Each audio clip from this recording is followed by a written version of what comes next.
live. Hey, let's go, man. Hey, welcome to the Smoking and Joking Show. I'm your host, Reed. My co-host, Ralphine, will be back on Sunday. Shout out to her. I'm gonna just jump right in it. We don't have any guests here today. I'm gonna just keep talking, just talking a little bit of shit, especially about some relatives that I would remain nameless. But I had a relative that hit me up yesterday. Somebody very close to me. And he was just talking like he let his I don't know what he has going on, but he thinking coming to California is going to better his life. And the only reason I won't let him come to California is because he's a goddamn thief, man. This man is still icing off a cake. We got relatives that that we have to fuck with because they're our relatives because they blood. But once somebody has a some smut on their background like that, you can't fuck with them, even if they're your relatives. So that's the biggest shit I was going on. But I can't fuck with him, man. I love him, but then his girl tried to text me and was trying to talk shit, and I'm like, bro, what type of shit is that, man? Like you can't speak up for yourself. Like you're a man, you're a whole ass man. But that's neither here nor there. I want to just start off by saying, like, you gotta let people go. Just because they're your relative or your blood, you have to stop fucking with them, bro. Anybody that doesn't bring you peace in your life, you can't fuck with them. I'm like I said, I'm alone most of the time. I live alone. I do a lot of shit alone. But I would tell people, man, your peace of mind is the best thing for you, man. And the crazy shit that be happening, you extend your arm to motherfuckers and they'll try to pull you down and shit. But on a lighter note, man, I've been just trying to keep up with the news lately and shit like that, man. I know y'all probably been watching the news and watch what's going on, on social media and shit.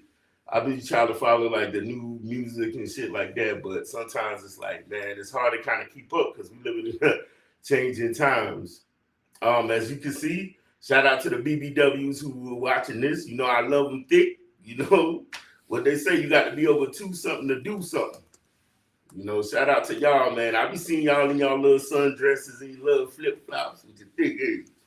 But I can't say that in California. No offense to Cali women that hear this right now, but when I think y'all don't got no ass, man. Sorry, I hate to say that. I tell you, this is gonna be a wild show. I'm gonna speak my mind on a lot of shit. And like I said, I'm the only person here right now because Ralphine will be back on Sunday, and that's how we're gonna go from there. We talked about cutting relatives off. Like it's men mental health awareness. We still pushing that, and like sometimes that's almost a taboo topic. Like I go through it every day because right now, as you guys know, I'm not working. I'm working on my PhD, so I'm still trying to save money, pinching pennies, borrowing, stealing, but not stealing. I don't steal shit. That's a joke. If anybody hear that. I will not steal, unlike that unknown relative that will still remain nameless. Shout out to like organizations like Vets 365. They were able to even like for the little things they do and the big things they do, even helping supply your boy with groceries and shit like that, man. They help out. They have helped me out a lot in the past too. They furnished my whole apartment. So good organizations, man. And this show is sponsored by Artias. Please don't forget that. Like and subscribe. What else? Some other shit that's going on? Men's mental health awareness. Like I said, I done seen some. We going through it, man. I know some of us go through it more than others. Every day is something. More shit, man. You got to go outside and still face the world, man. I get so upset sometimes because I'm more on a cleanse from alcohol. So I've been like, instead of drinking like every day or anything, I drink once a week. But I'm trying to turn over a new leaf because you can't always use substance to cure what's wrong with you and shit, and it ain't good for your liver or your heart. So I'm cutting that out. I think I can honestly say last night probably would be my last drink for a while now because I'm trying to be focused on positivity. And I want you guys to be positive out there too, man. Shit. Especially my BBWs. But if y'all like to drink, I'm your man too. Nah, I'm joking. I wouldn't like to drink, but I would like to take you out on the date. Oh shit, we got a guest. What's up, Doc? You ready to introduce yourself to the people? What up? What's good, brother? What you guys Shit, up just to? chilling. Shout out to Gibson. He hit me up and Tor, and I know y'all tuned in, and that's dope, man. Keep doing y'all thing, man. Hell yeah, we see you out there. You want to tell the people about your hip hop blog and everything, which I got popping over there? Man, we're just active, man. No matter what. Hell yeah. Okay, dope. Gibson is calling me. I'm in, man. I'm in. So, what about the blog, man? Every day is something different. Every day is something different because we're on top of it.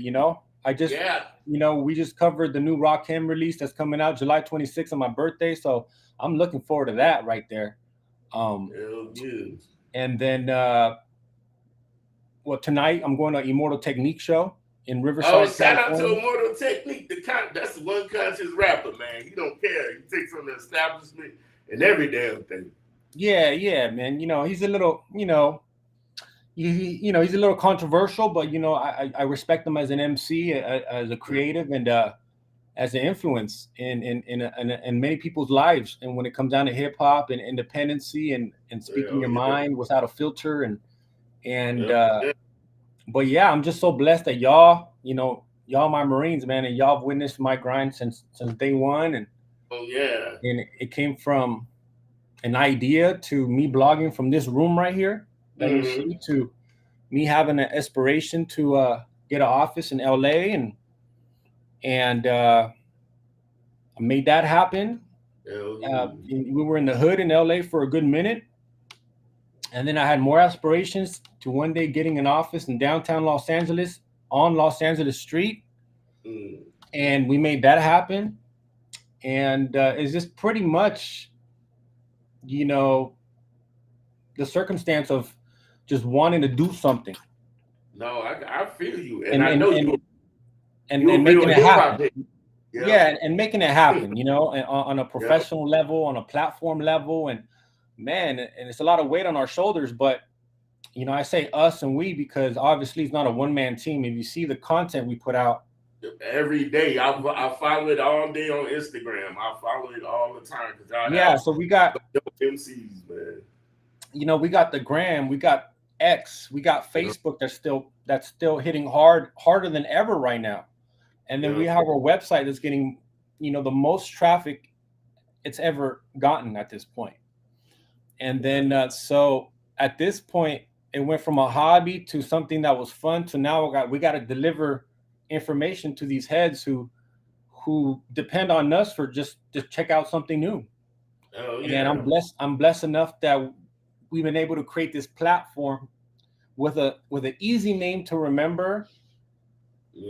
But with that name comes responsibility and serving the typical underground hip hop. And it's not typical no more since there's different sounds from all over the country. But exactly, my platform holds me more accountable than other platforms. So I can't post drama. I can't post gossip. I never see you guys post drama, but I did have a question for you.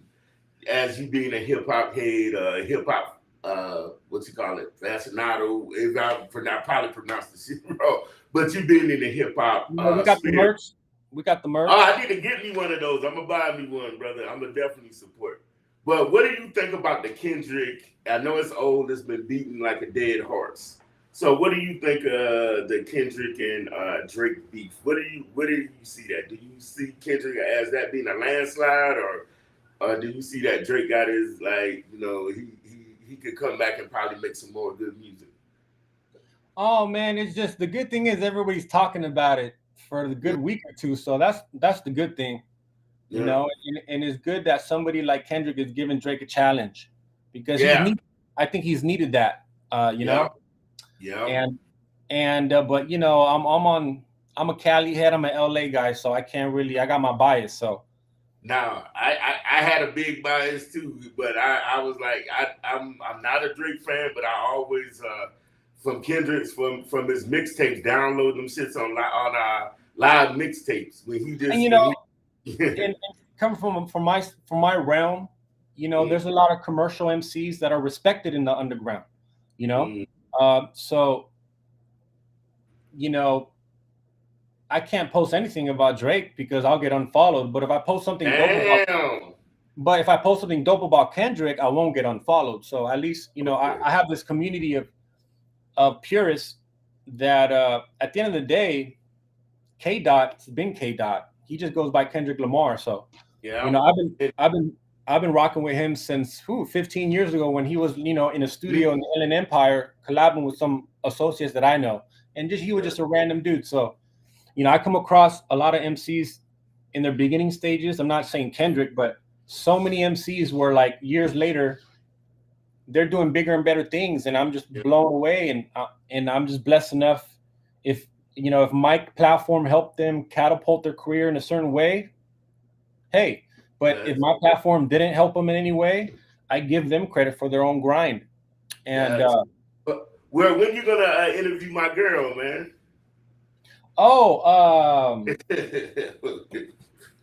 Prodigy's daughter. I like first of all, rest in peace, Prodigy. Definitely rest in peace to one of the best right there. I just Havoc, Mobb Deep, and Shook Ones. That's my stuff right there. That raised everybody. So but as soon as she hits LA, I'm always networking with people. So sometimes we can something.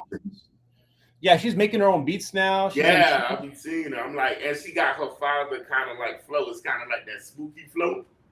That's what I like about it. I feel like she got the look, she got the talent. I feel like she's gonna be bigger than what people. And she's not rapping about her body or. I got and I have my opinions on. There is no valid opinion on a female rapper, but when there's female rappers and then there's female MCs. Yeah, two different things. Yeah. She's not a rapper. Yeah. She ain't trying to. She has the looks, but she has the skill too. Yeah, so, she's nice with it. Yeah, so she's nice with it, but she's not over. She doesn't overdo it. She doesn't use her dad's pull. She's creating her own lane. So that's what I always respect. Yeah, but I'm no one to, I'm no one to help her out. It's just up to her to put up to my platform. But I've networked with her, and she looks forward to doing a mic session one day with us. And as much as a lot of MCs that just perceive us from a distance, and they just can't wait to hit LA and check in with us. So we're always blessed that we have complete strangers from all over the country who check in with us. But me running the platform the way I do, I get to eliminate a lot of hobbyists, a lot of dudes who don't take this serious. So, it's like there's one thing about, rapping and making music, but there's one thing going out of your comfort zone and getting PR and getting put on by platforms with different audiences. And now you're showing your music to complete strangers who don't know who you are. But that's the whole point of marketing yourself. Yeah, I agree. I'm a strong advocate of getting yourself outside your comfort zone and showing your music to new people, new platforms, new business entities. If you get opportunities like that, you only get so much by making music for your friends and family and to your existing followers. Because they're gonna like it regardless. But who's a new person that you're looking to come out that everybody should have on their radar, like somebody that you think is going to be the next person, like is like nice with the skills, got the whole visuals down for videos and all types of stuff? I would say I like Rome Streets. I like Ito. I like but these are East Coast guys. Who else? I like the whole Griselda movement. I like Boldy. Hey, shout out to the Griselda. Shout out to Buffalo, New York. My homegirl Jasmine's from there. But I can't forget the West. Since I'm out here, I gotta shout out my boy Pause One. He's a dope MC.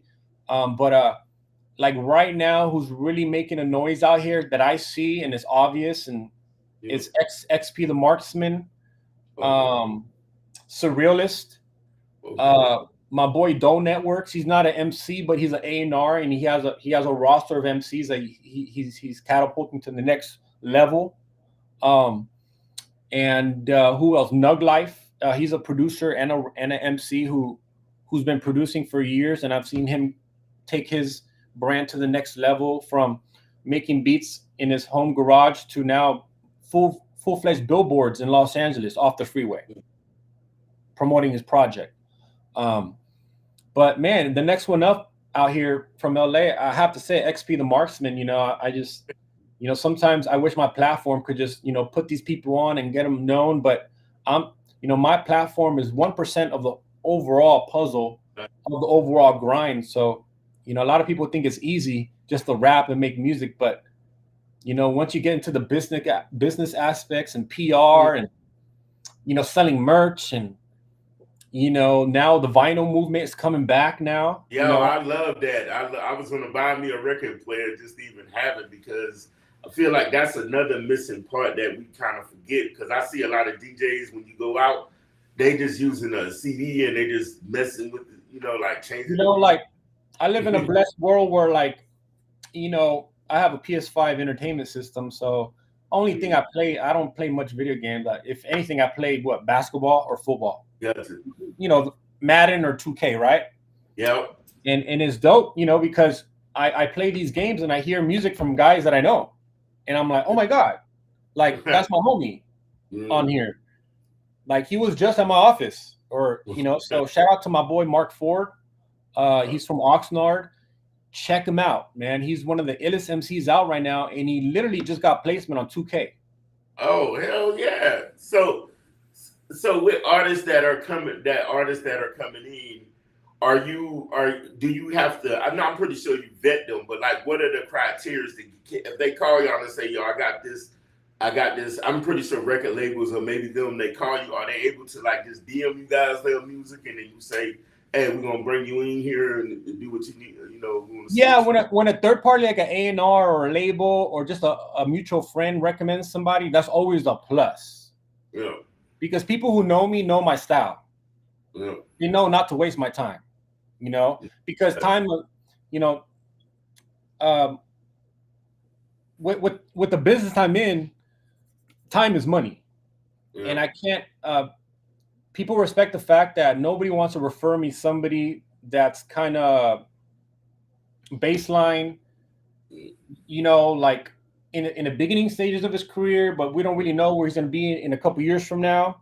I used to deal with those type of MCs, but now, when you deal with management, people that have management, A&R, I usually get referred dope MCs no matter what, because they know the platform. But now, it flips when MCs reach out to me directly.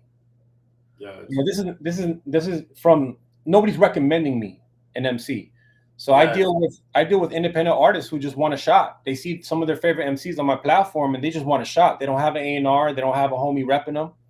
And when it comes down to those type of submissions, I have to vet them. I have to control everything, because I'm catering to my platform, to my followers, not you as a rapper. Gotcha.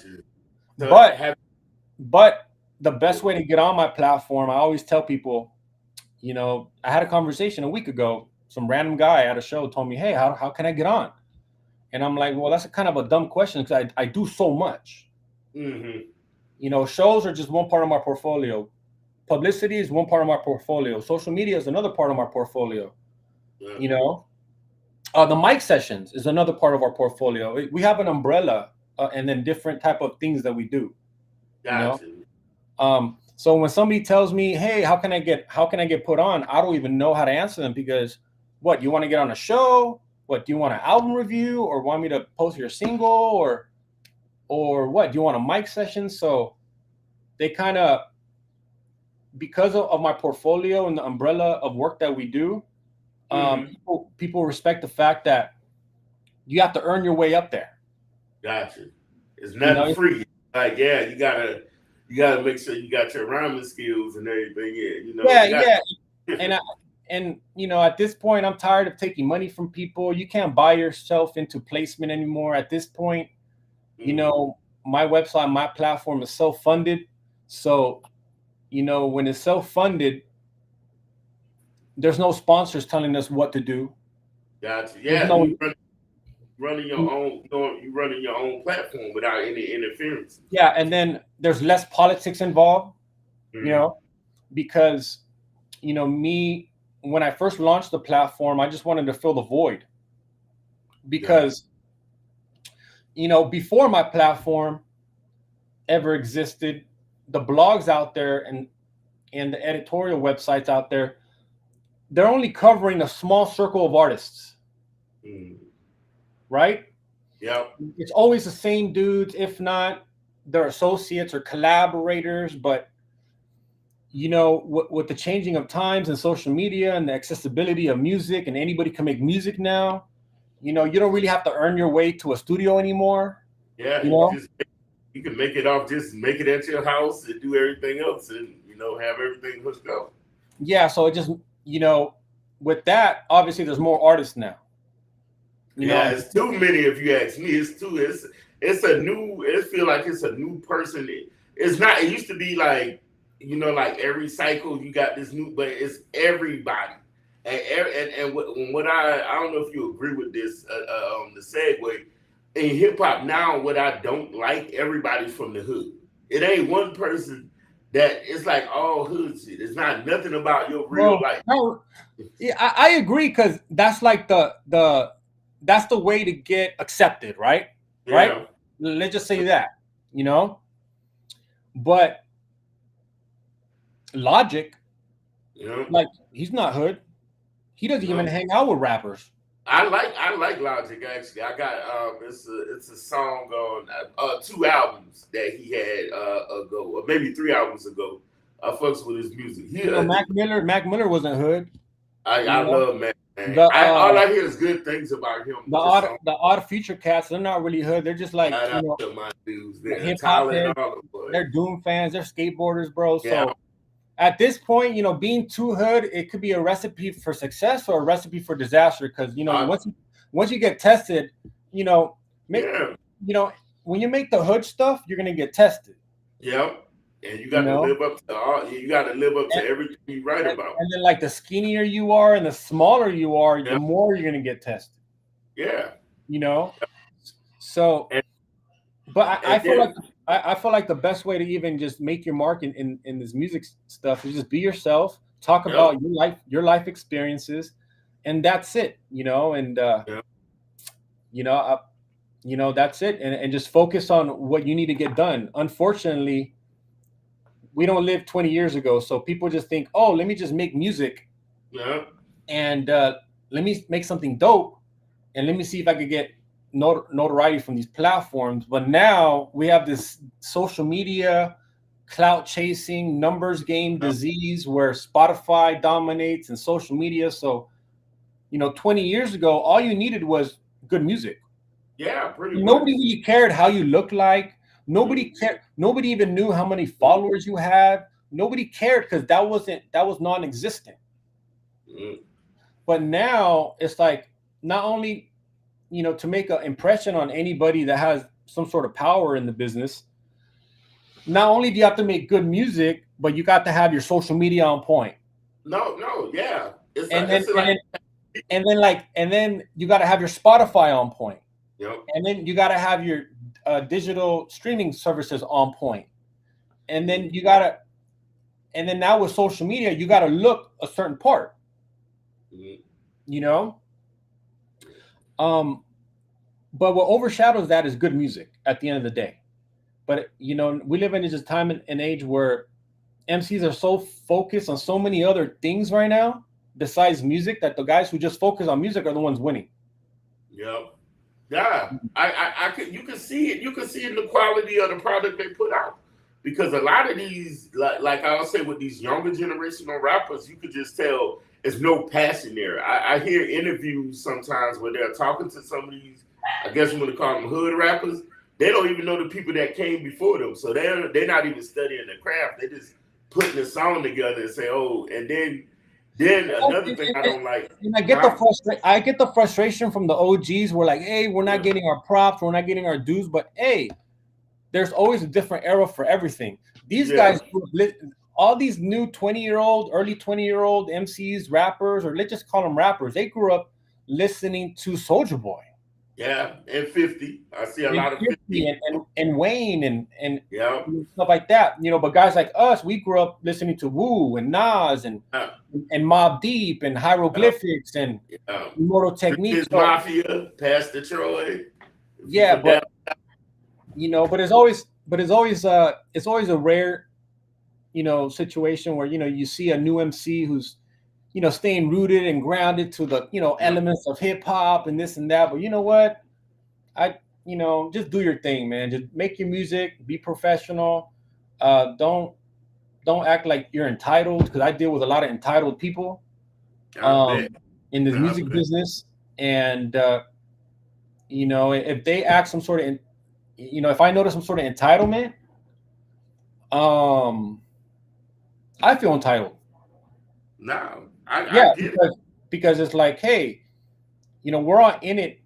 You know, when people come, I'm invested into the not just my brand, but I guess in the culture. Yeah, my brand is known. My face is not known. My name is not known, but my brand is. So I purposely made it that way. You know, no, that's smart. And it's not about me, and it's never been about me. You know, and you know, I MC, I make beats myself, but I don't even put myself on, because I'm not that type of dude that focuses on myself. I'm an artist first platform, you know, and I might be the only platform. I might be the only founder of a legit platform that actually made music and distributed music for my homies and made beats and mixed all my masters and try to get my music into stores and printing out CDs and making sure the artwork looked dope. And you know, I don't really come across much dudes who run platforms who actually made a song in their life or were even creative in any way. Yeah. So I think that helps me a lot, because I kind of understand the artist on a creative level. Yeah. But my business sense help, you know, a lot of people listen to me, I guess, because I guess I'm a blog founder. I have, I guess, a lot of assets a lot of people want. I'm a value to certain people in the music business. But at the end of the day, man, I love working with independent artists at the end of the day who are creative, who are traveling, who are investing in themselves, and are not trying to just be a normal person in life. And you know, and I admire that, because like us, you know, we joined the military because, you know, we want to do something different. We don't want to be the normal dude. Yeah. You know? So it's like me having the platform, the way I run it, I don't deal with normal dudes. I deal with dudes who when they come to my office, it's work. Yeah. You know, we're working. You know. No, I definitely believe in it. And one thing I do like about your platform, like, you have different people from like everywhere, so it's not a West Coast bias. You don't be like, oh, I'm just bringing all West Coast people. I just see we have people from New York, from the East Coast, the down south, and that's something I love. Yeah, we just had a homie from Spain fly in. Damn. He did my question. They rapping in Spain. What they rapping about, bro? And then we're about to launch some dude from Costa Rica. We're about to put him out in a couple weeks. So, bro, Costa Rica. Yeah, man. And then, you know, these people, you know, when they're at the office, you know, and they tell me like, yo, it's an honor to be here, and I'm always tripping out, like, that's weird. But I don't, you know, because I'm there every day, I don't see it like they do. You know, I guess. You know, I don't see the gossip, and I've realized that there's a lot of people in this hip hop game that talk about my brand, who actually recommend my brand to do something with, and that's all the hard work for the past 10 years, man. Writing reviews every Friday for the past 10 years, like, the consistency that we have is kind of unmatched. I kind of, the whole thing about blog era being dead, and I kind of, you know, I went through that phase, but I was able to survive that. Yeah. Because I kind of feel like the platforms are coming back. The good ones are. No, I like I said, I watch your platform all the time. But the segue Do you think there will ever be a? What about Trippie Redd? I just thought about that. Hey man, you mentioned him because we put him on, right? Yeah, I remember he was on. He was on y'all. Do you think? I mean, I know you got to be biased or whatever. Do you think that? Because I haven't heard a lot of music from him. I mean, it's not my type. Shout out to him, though. He grew as an artist, man. Tor was there. Tor met him the same day. The same minute I met him. Damn. This kid was just randomly recording in the studio next door to us, and he just knocked on our door trying to smoke. And he was looking for a place to smoke because we have a balcony, and his studio didn't let him smoke. So, he randomly just knocked on my door saying, "Hey, dude, hey, you guys are hip hop heads. Can I just chill in here and smoke?" And then I'm just like, "All right, cool." And he saw my brother editing a mic session, and then he just asked us, "Hey, can I get one in?" And then we were like, "Okay." I never even heard of the kid. So what about like a robbery? Was it a robbery? No, it wasn't no robbery. It was just we were just vandalized, and we just packed up and moved, and we grew from that. So it wasn't, Oh no, just people just doing. I wouldn't say California shit, but like it shit happens. Well, yeah, remember I told you in the beginning, we were in the hood. My first office was in the hood. Yeah. Like literally in Rampart division of Los Angeles. Oh, I heard about that. That was an infamous literally on Rampart. My address was on Rampart, Damn. And so, when you have all these characters coming into this one little spot, there's people scoping us out. So, that's in the past. And, I'm happy that happened to me because, obviously we were victimized from a burglary, but who knows? It could have been a homeless guy or whatever. But as soon as something went missing in there, we packed up and we just moved it down. We moved to a bigger and better spot. So it was a blessing in disguise. Yeah. So and as the audience knows, I don't know if you're a veteran. So do you have any Iraq stories or anything like that? Maybe some funny shit in Iraq. Man, what funny? Man, it was What about you being blowed up? Okay, yeah, let's talk about that. Well, yeah, I got blown up at the power plant. I don't know if anybody tunes in. If you guys were in our AO, any Echo dudes, any 2-4 guys, I got blown up in the power plant right there off of Nova, I think. By Gibson? I think it was on the way to Gibson, Damn. I see. There was like a barber shop there, and that was a day. A funny thing about that situation where obviously IED hit my 7-ton, and I'm a corpsman, and there's only one corpsman out of what 20 of us or 15 of us, and I just remember that particular day IED hit me. My M16 got blown to smithereens. I don't know how I made it alive. I don't know how I'm not blind.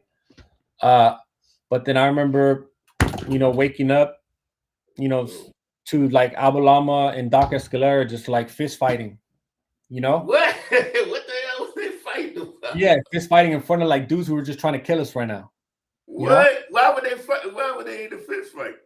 It's just Escalera trying to just, check everybody and make sure everybody's okay. But and Abulama trying to just tactically say, no, we can't fucking do this shit right here. We got to go, Yeah. And me, I'm the 19, 20-year-old corpsman, so I'm just doing whatever Escalera's telling me to do, or I'm listening to you all. I was a youngster over there with you guys, so yeah, we all was.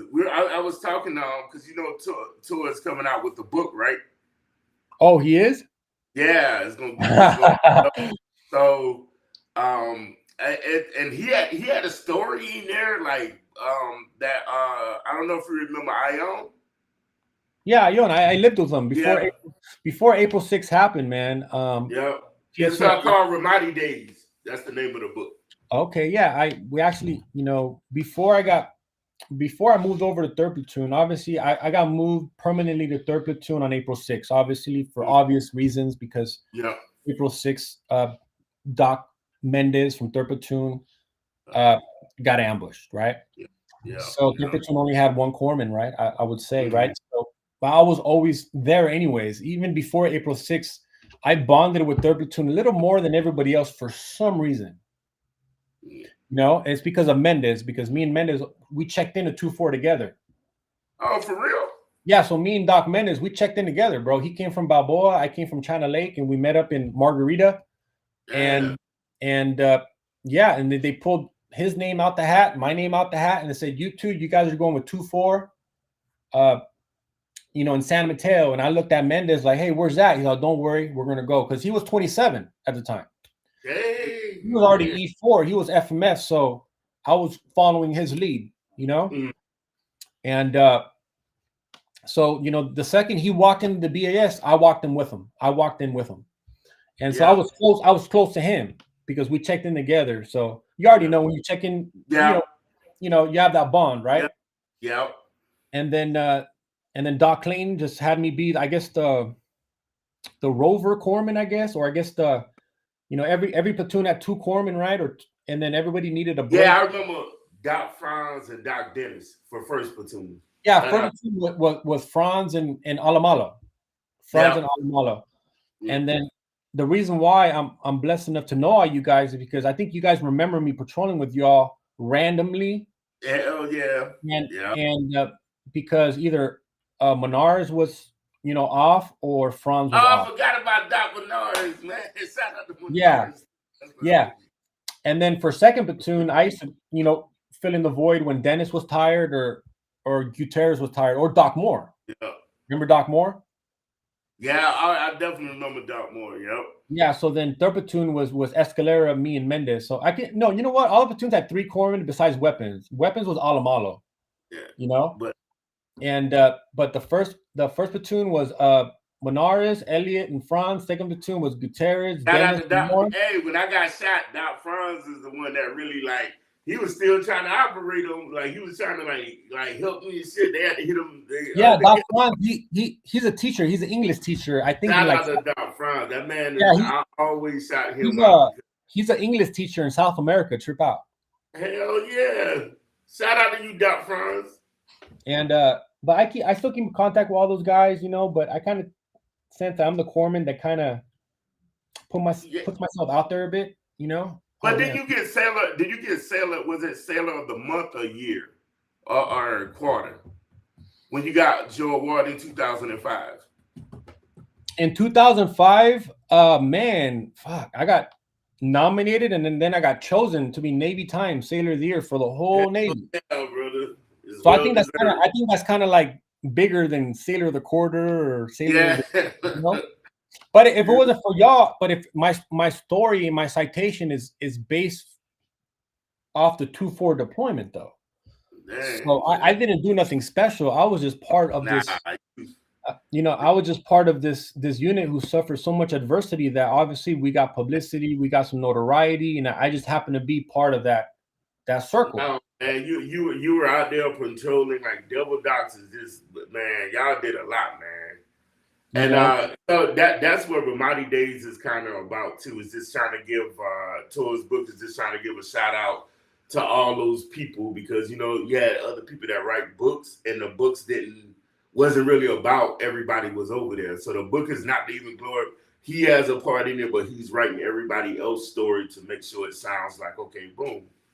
And I remember the time. Another funny story. I remember a time where I'm just hanging my clothes. I'm just doing laundry, hanging my clothes, and as soon as I walk away from my clothes, a mortar round hits my clothes, blows all my camis to smithereens. And while like all the Marines are outside joking and jaw-jacking, grabbing the mortar round, like, oh my God, look at the mortar round almost down that hit all your clothes. And I'm thinking to myself, like, wait up, I was just standing there like 60 seconds ago. Man, yo. And that's probably one of them days. Remember, we used to get mortared all the time. They used to just keep hitting the firm, like boom, boom. Yeah, that's how Hernandez got hit by a mortar round. Gunny Coleman, he got hit by a mortar round, and man, I think Doc Clayton, he got hit by some shrapnel too. So do you think first platoon saw more action than third platoon? Man, at the end of the day, man. Look, man, I'm just messing with you, man. Keep in mind, in my recollection of things, on April 6th, a couple days prior, I sprained my ankle. Right? Typical stuff, right? we all get hurt, and then we get on LLD, right? Light limited duty. And then so I think like April 3rd or April 2nd, somewhere around early April, Staff Sergeant Walker was really pissed at me because I sprained my ankle while holding a 240. And then there he was like, "Why the fuck are you holding a 240?" I'm like, "Well, I'm just giving the homie a break right here because we're coming back to base, and like he just told me to hold it, so I'm just holding it, and I sprained my ankle because of it, you know."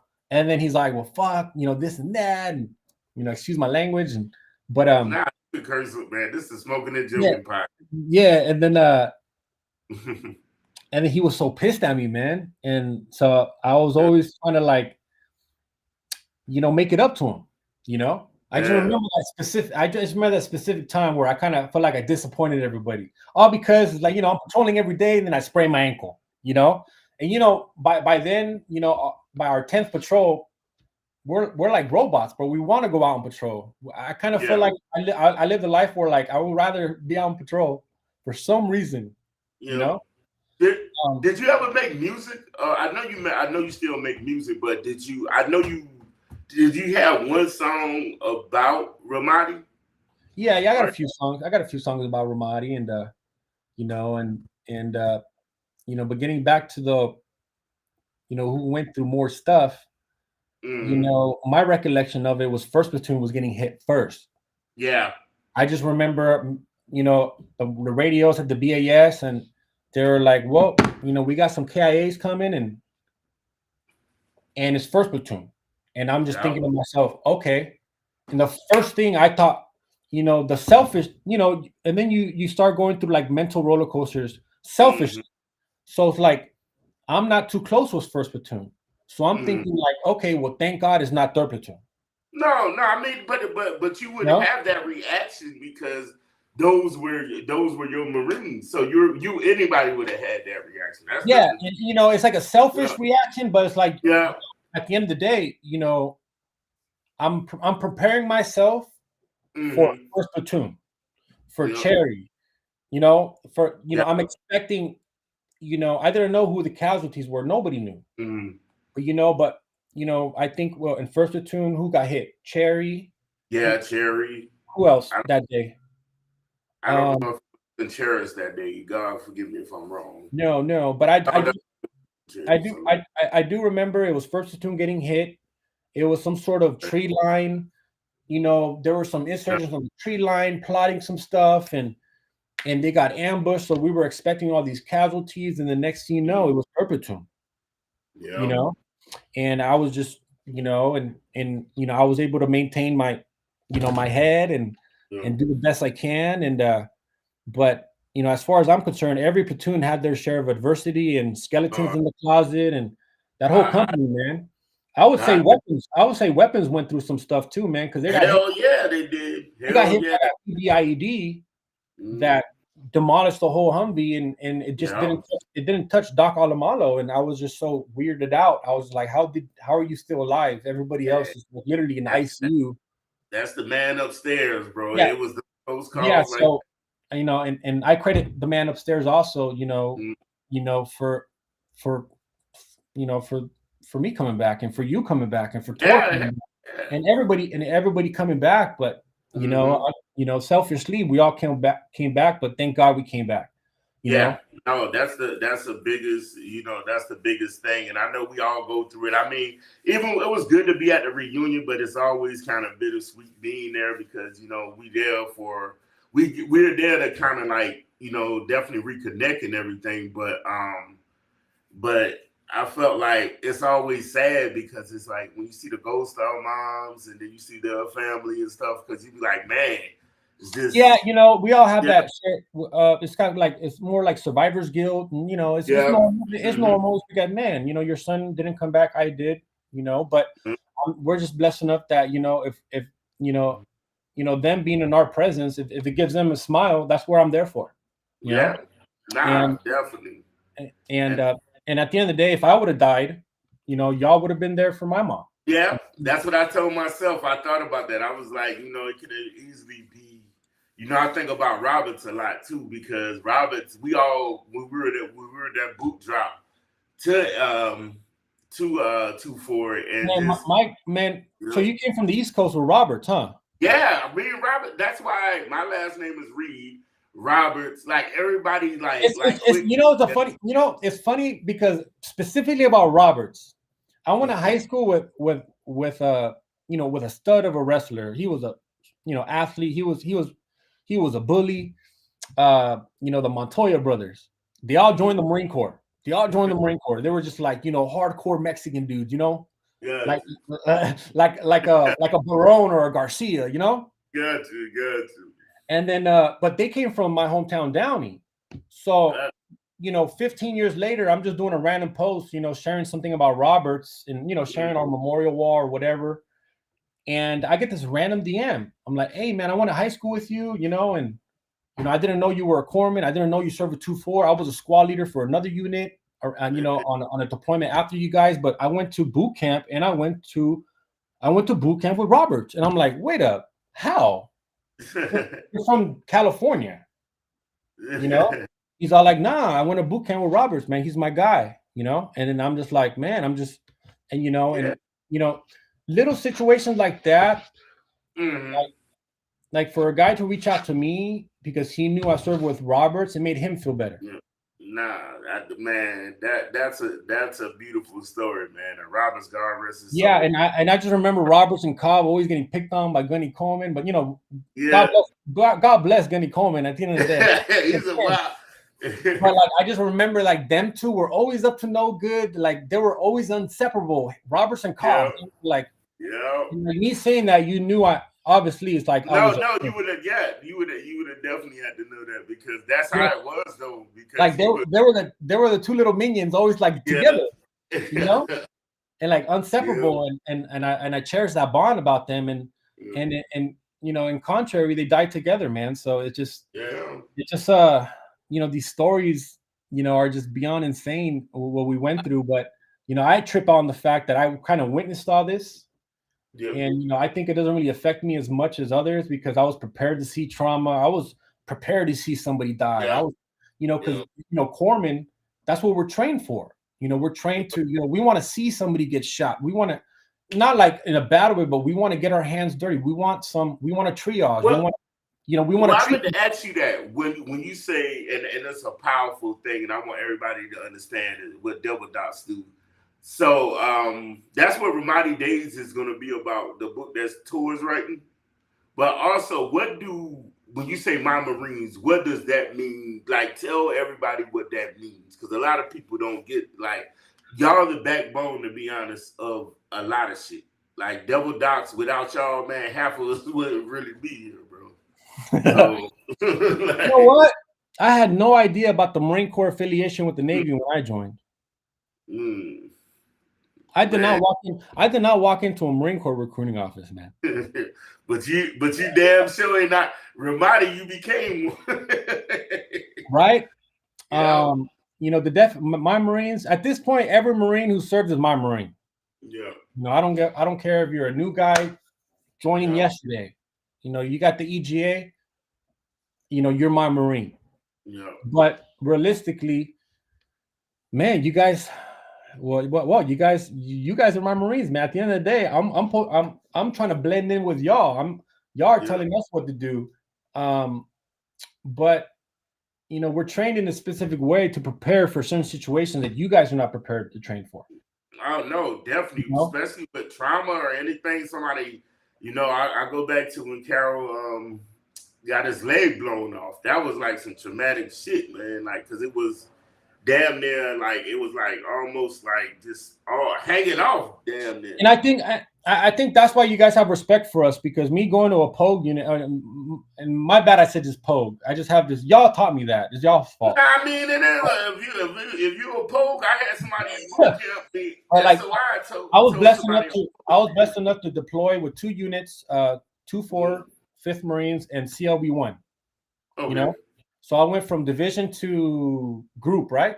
Yeah. So me being with group is a whole different fraternity. It's a whole different culture. Like, it's just so different than division. You know? And I kind of noticed in the COB battalion, they don't really have respect for the corpsmen like y'all do.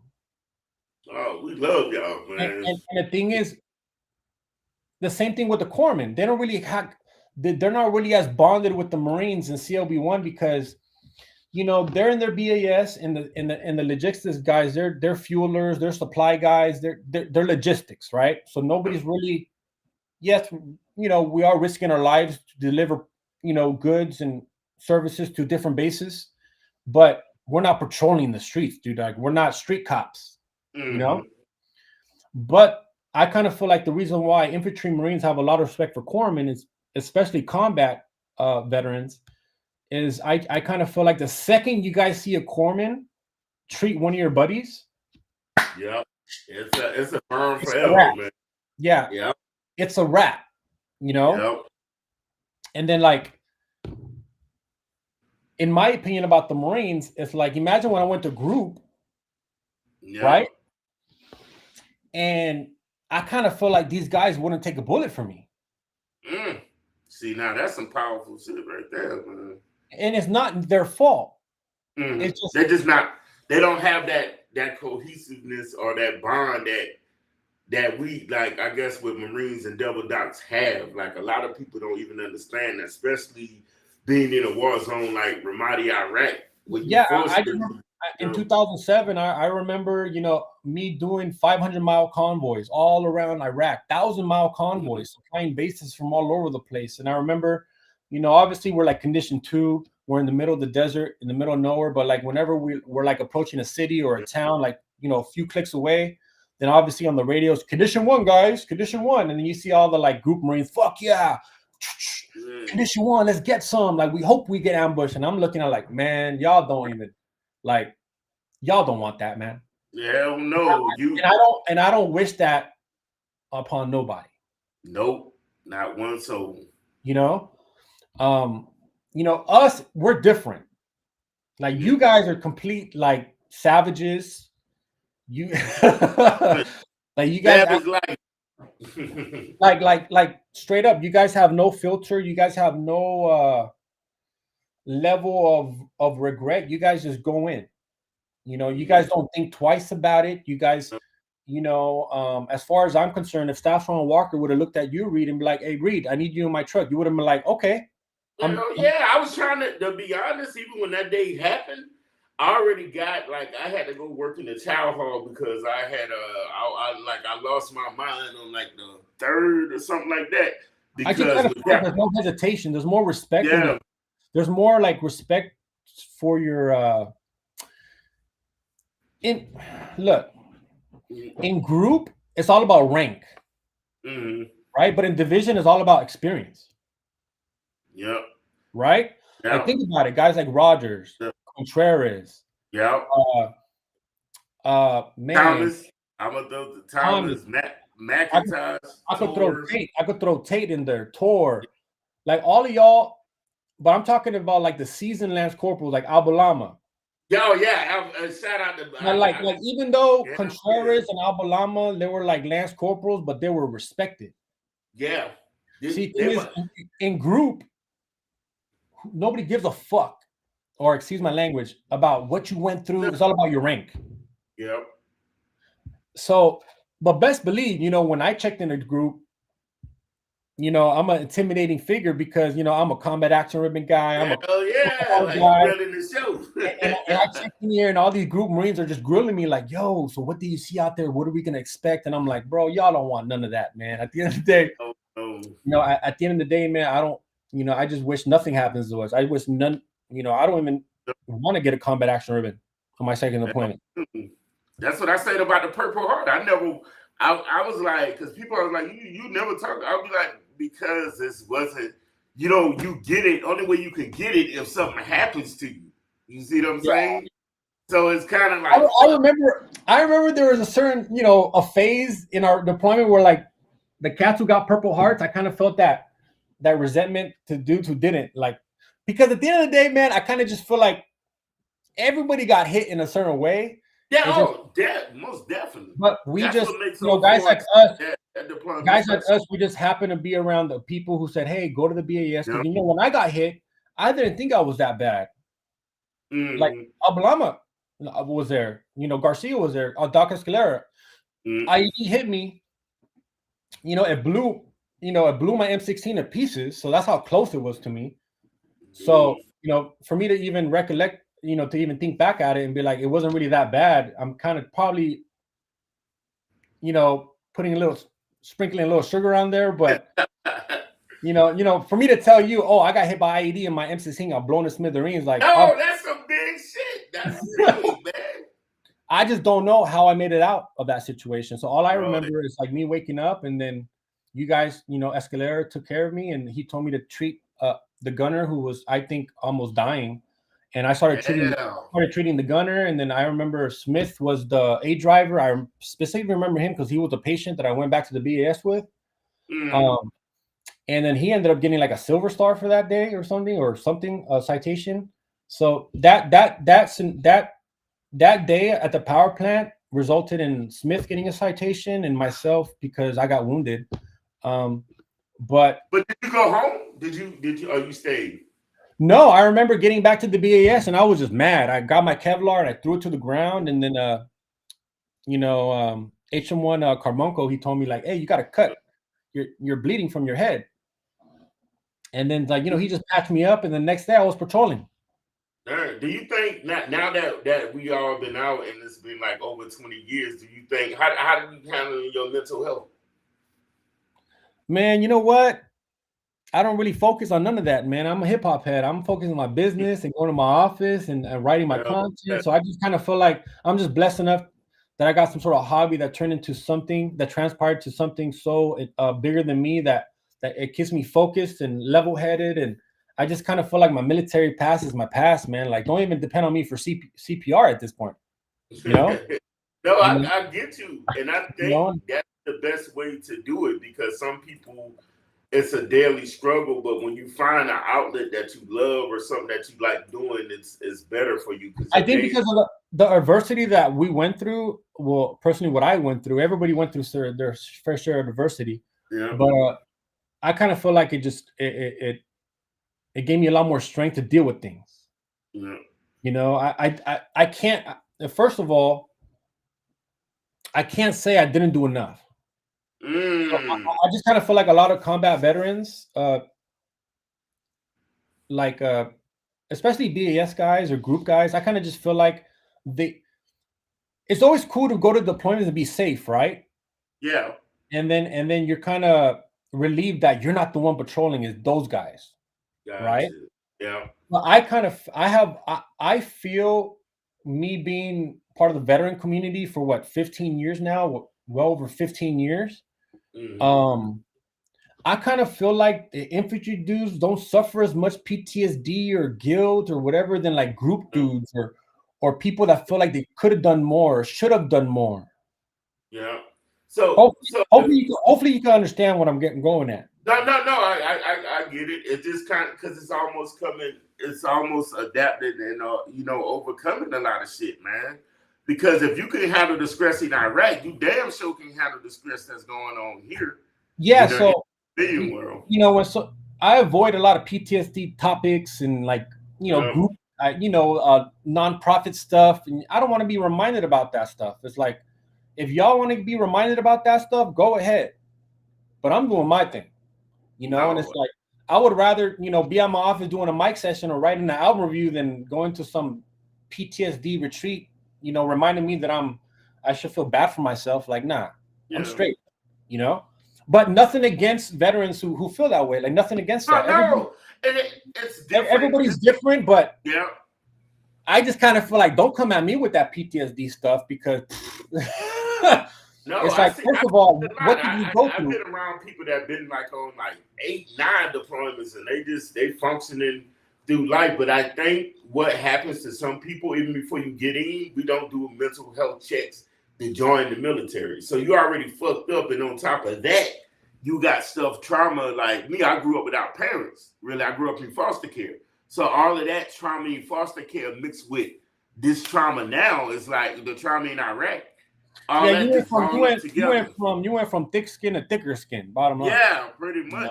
And I went from like soft skin, I came from divorced parents, but I had my share of adversity when I was a kid, but I joined the Navy to escape some things and to not be dependent and not. First of all, I joined not to be dependent on anybody. I learned that at a young age where I started grinding. I started working at 14, 15, knocking on doors, selling newspapers. So once I got, me being able to work at such a young age and having that freedom to just like work and lie about my age. And I told people I was 16, but I was actually at 14 or 15 working, making money, that kind of prepares you to live independently. It kind of prepares you to be like, once you're 18, you want to do your thing, so I just joined the Navy to, get some benefits, I guess, and to pursue, something different. But I'm just blessed. I don't regret it to one day because I got to meet y'all. I got to know you guys, and you guys are more family to me than my real family at this point. And that's deep, brother. We feel the same way about you, brother. Same way. But I'm not here trying to let people borrow my money or nothing like that. Hey, only favor I want is when Prodigy daughter and come, just tell her that I want to give that I enjoy her music. Just tell her from me. So hey, Doc. So we're running out a little bit of time. You want to promote? Hey, when your son hits the NFL, bro, you already know I'm VIP, bro. Hey, got you, bro. Got you. And shout out to you, and shout out to you and your kids, and shout out to your son. He's killing the game right now. He went from Colorado to USC. Yeah, well now he's at BYU right now. Go Cougars. Okay, he's at BYU right now. That's what they're supposed to say. Yeah. Okay, dope. So you guys were just shopping around, and Yeah, he had to find where. Yeah, he's enjoying it out there. But Doc, do you want to promote anything as we wrap up? No, I just want to shout out to, freaking tourist company, Artius, right? Artius, yep. Artius, man. Shout out to Artius, man. Hell yeah. And this is sponsored by Artius also. And Invest 365. Oh, Talinda. I remember that dude. That dude was like he was the cool guy.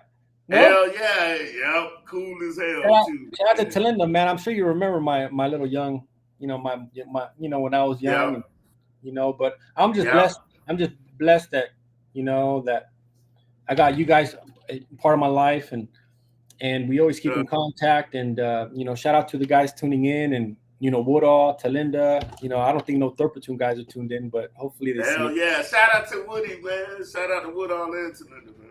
Yeah, man. I fuck with Woodall, man. Oh, she's my language. Hell man. Yeah, that's my little brother, man. I'm messing with Woodall, man. And the adversity he went through, man, is like, man, I want to punch somebody.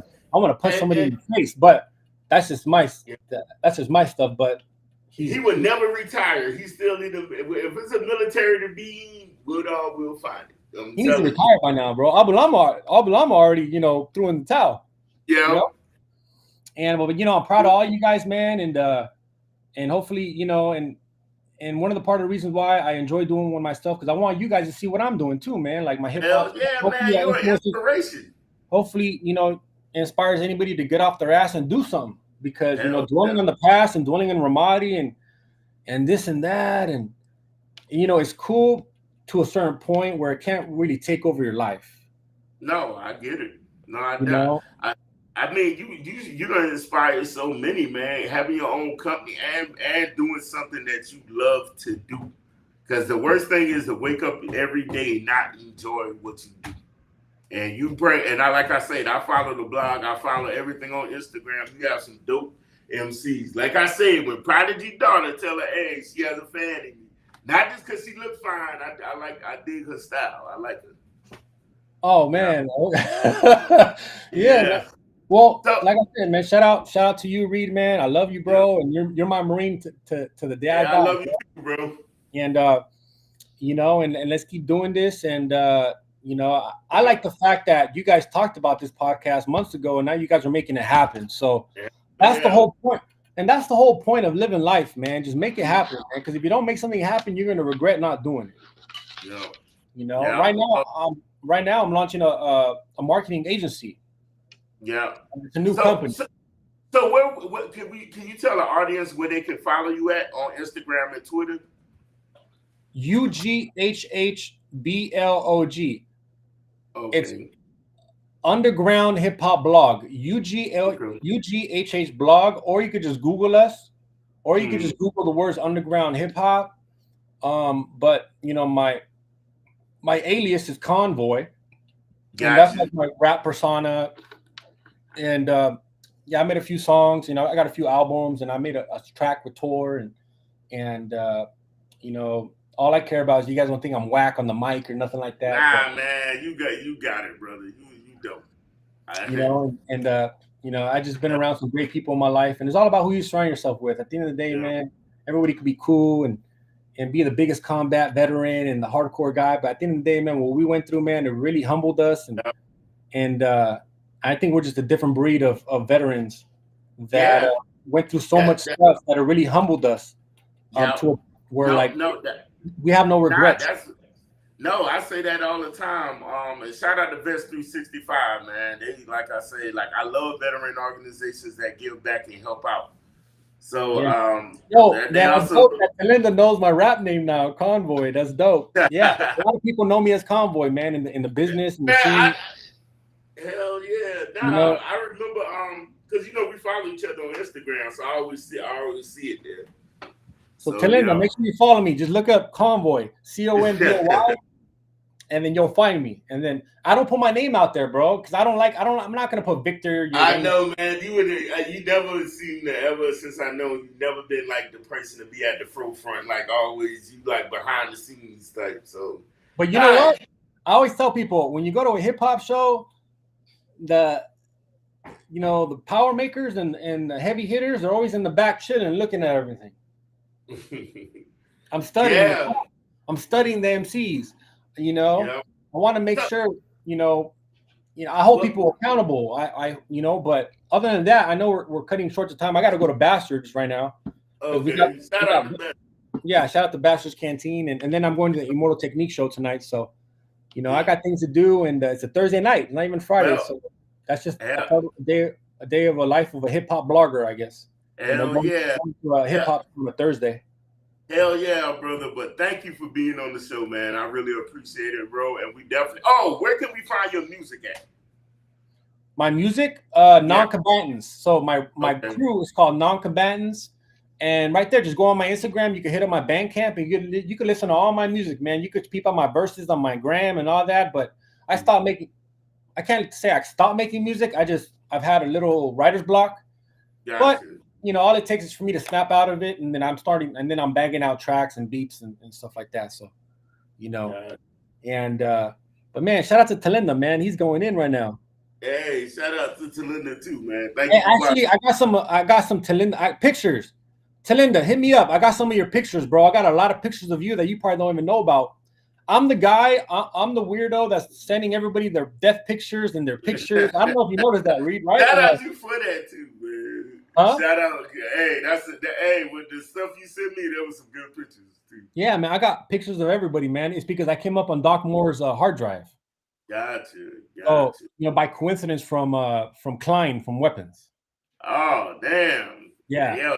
Pictures is super throwback, man. You see a lot of memories in those pictures. Yeah, and Talinda, I got your death picture too. So, you know, the death picture is the one in front of the guidon, right?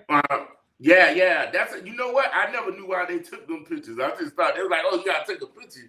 It's a trip because you're a Marine. Yeah. I'm a corpsman who's been attached to Marines, and I've never been part of a unit where we took those type of pictures. You know? Yeah. There was some sort of but thank God we took them. Hell yeah. I mean, you know, it's like, hey, just in case somebody falls, we just don't have a dog tag. We actually have your picture. You have a whole lot of pictures. And, so hey, Doc, so we're wrapping up right now, man. Thank you so much. I appreciate it. I'm gonna be keeping looking at the blog. Like I said, when Prodigy daughter come on there, I would definitely be in the comments. Hey, shout out to all the corpsmen that we serve with, Clayton. You know, I still chill with Menares. You know, Doc Gutierrez. You know, Escalera. You know, shout out to Moore, Franz, Elliot. You know, Dennis. You know, and RIP Doc Mendes, and RIP to all the Marines, all the brothers that we lost, and you know, shout out to all the devil docs. And it's up to us to live lives for them, and just, you know, none of us are perfect, but you know, if we could just make those guys who never came back proud, just in a small way. That's all that matters, man. Because they're at the end of the day, they're looking down on us, and they're taking care of us, and they want the best for us. And as much as like I said, if I would have passed away, you guys would have been, supporting my family, and vice versa. So, but much respect to the Marine Corps, the Navy, but that's just the past. And shout out to your podcast. Most importantly, you're making it happen, Reed. Hey, thank you, brother. Appreciate it, man. Until next time, brother. Hey, Talinda, reach out to me on Instagram, Facebook. I'm old school, so Instagram, that's the way to go. But hey, shout out to Reed and Tor, and shout out to Gibson for making this happen. Gibson is the guy. Hell yeah! Shout out to Bob. All right, peace. All right, peace, brother. All right, peace. Hey, that was a dope show. We had Dr. Urana on it. Oh man, learned a lot, especially man. Shout out to all hip hop blogs. Shout out, like he's been doing this thing with this music thing. It's been going crazy. Like I said, I definitely tuned in. We learned a lot, man. We learned a lot about this whole music thing. So, hey man, please like and subscribe. Like once again, this podcast is sponsored by Artias, Bets 365. Just look out for the book Ramadi Days that's coming out. That's gonna be dope. And donate it will be out tomorrow at 2:00, so 1400. Also, man, just make sure you take care of your mental health, man. Don't let nothing get you down. Like I said, man, it's as we navigate this crazy world, man, we all need everybody. So, man, we're glad you're here. We're glad you're alive. We're glad that you're tuning in to this podcast, man.